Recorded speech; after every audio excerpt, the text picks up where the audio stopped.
perfectly normal, went to school, didn't feel anything wrong.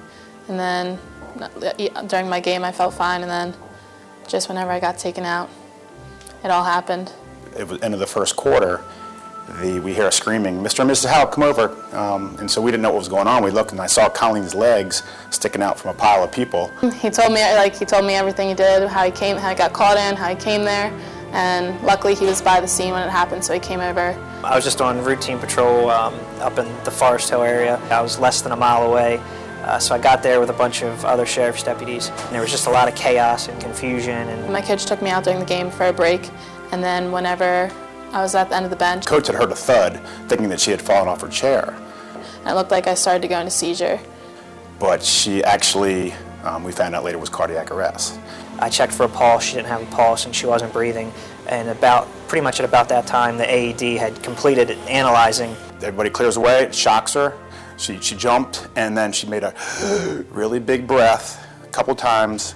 Then I started to see signs that her condition was starting to deteriorate. And they shocked her one more time. She took those big breaths again, but never really came back.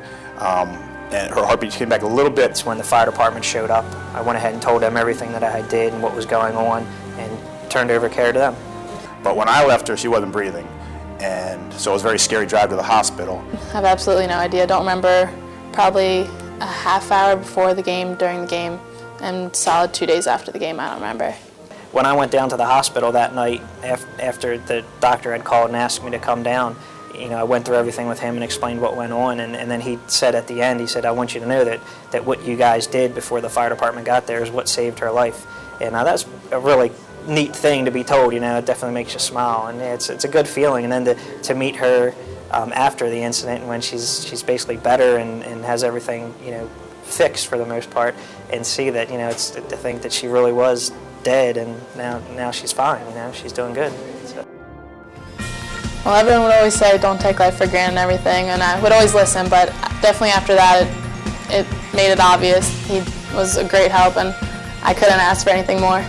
It was awesome. I got lucky.